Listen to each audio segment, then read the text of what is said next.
John never imagined that betrayal could hide behind something so ordinary, so stupidly innocent as a loaf of bread. For years, he believed his marriage to Petra was not perfect, but functional, steady, warm enough. They laughed sometimes, they argued sometimes. They shared meals, chores, a bed, and dreams that never quite materialized, but still lived in the air between them. 13 years of marriage, built like a house, patchwork walls, old wood, some cracks, some strong beams. And he thought it still stood firmly. He had no idea the foundation was already rotting. It was a Thursday morning. Pale light filtered through the curtains. The smell of last night's forgotten coffee lingered in the air. John was hungry. He wanted toast, simple, easy. But there was no bread on the counter. So he pulled open the upper kitchen cupboard. And that was when the universe tilted. Instead of bread, he saw it, a small black cell phone, lying flat as if it had been placed there gently, intentionally. Not dropped, not hidden in a rush. Placed. What the? He picked it up. It felt foreign, unfamiliar, cold. Petra's phone was white, his was blue. They didn't own a black one. He almost put it back. Almost. But the screen woke instantly beneath his thumb. Unlocked. And that's when he saw them. The messages. At first, just previews. Last night was amazing. I can't stop thinking about you. I miss your body. When will we meet again? His heart seemed to disconnect from his chest, drifting upward to hover somewhere above him. His vision blurred. His fingers trembled. He opened the message thread. And that was when the story of his marriage ended. The messages went back weeks, months even. Long paragraphs filled with warmth, touches of longing. Conversations about their secret meetings, about how Petra's husband doesn't suspect anything. The man's name was saved under a single initial, M. John's pulse thudded in his ears. He scrolled. More messages, more photos, never faces, but hands holding wine glasses, a hotel room bed frame, the edge of a mirror showing Petra's silhouette. His Petra, or at least the woman he thought she was. The floor under him felt suddenly unreliable. The house, the kitchen, the cupboard, it all felt unreal, as if he'd stepped sideways out of his life into someone else's nightmare. He heard Petra humming upstairs, and he knew his life would never be the same. Petra? She came down the stairs, a towel in her hands, drying her hair. What? His hand held the phone up between them like a weapon. Her face drained of color. Too fast, too completely. She knew. John watched emotions flicker across her face. Shock, fear, calculation. But not remorse. Not yet. What is this? A forced, trembling laugh. It's nothing. Petra, who is M? John, please, it's not what it looks like. It looks like betrayal. It's just a virtual fling. Nothing real. I never met him. You expect me to believe that? Yes. Everyone talks online. It's not cheating if it's not physical. He felt something inside him tear. Not a swift rip, but a slow, excruciating unraveling. You lied to me. It was harmless. God, John, you're overreacting. Overreacting. He looked at her as if seeing a stranger. You are telling me that romantic messages, hotel beds, all of this was harmless.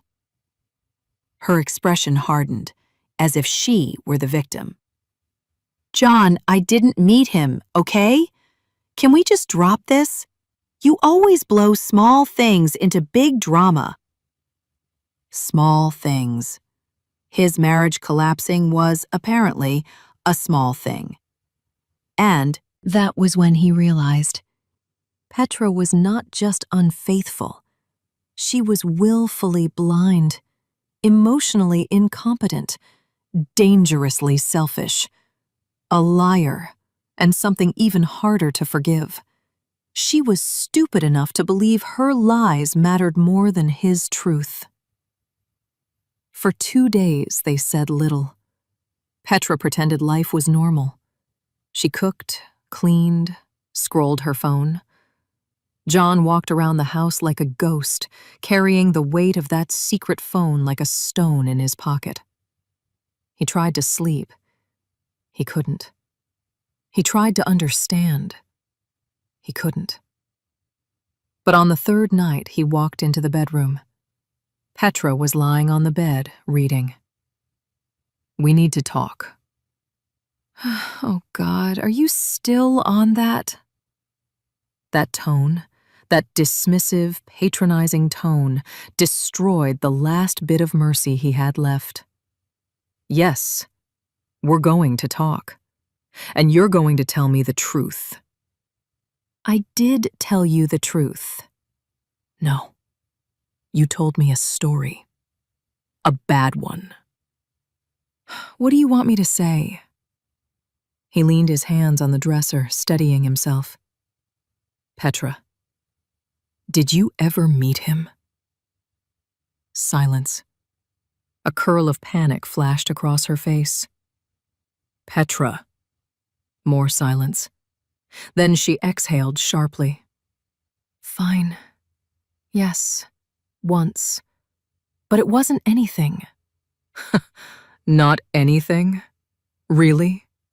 John, I didn't want to tell you because you get jealous and dramatic. Petra.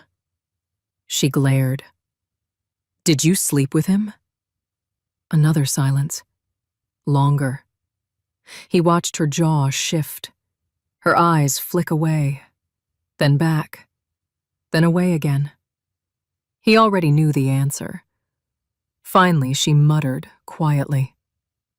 Yes, but it wasn't a big deal. His heart dropped.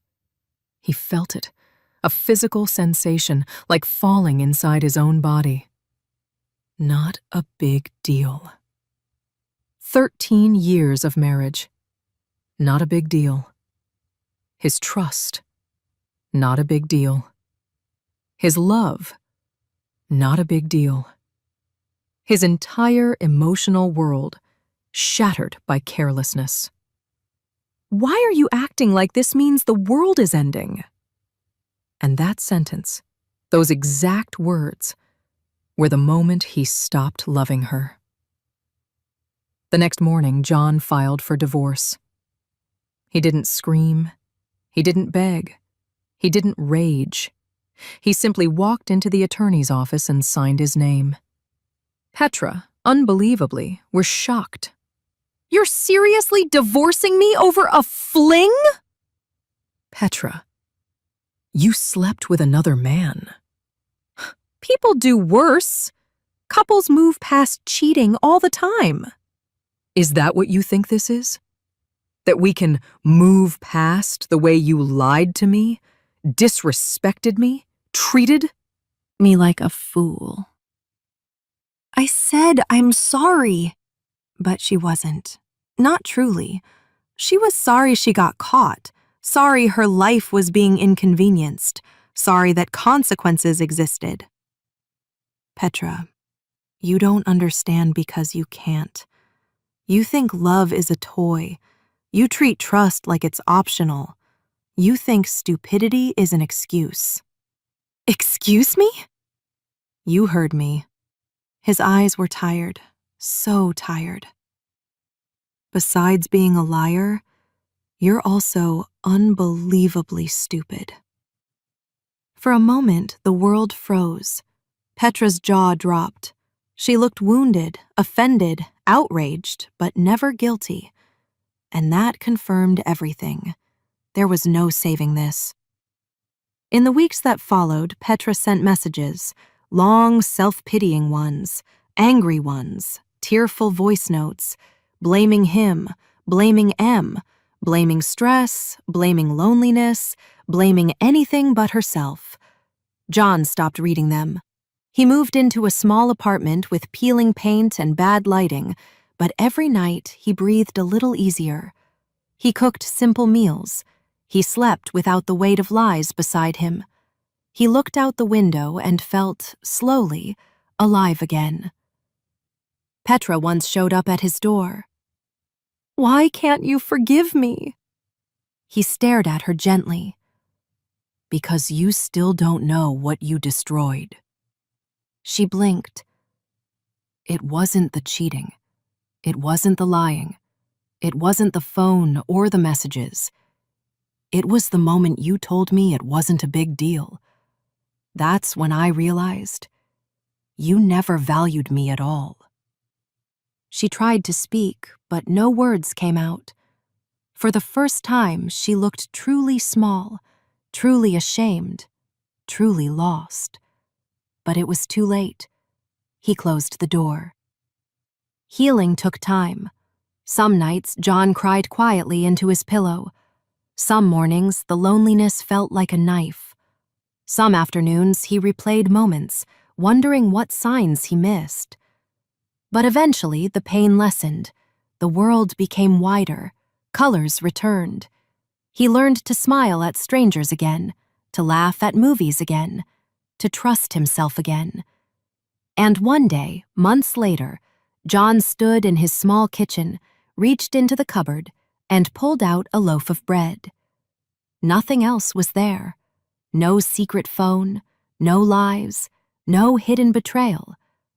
Just bread. Simple. Honest. And he realized he had survived. He realized he deserved better.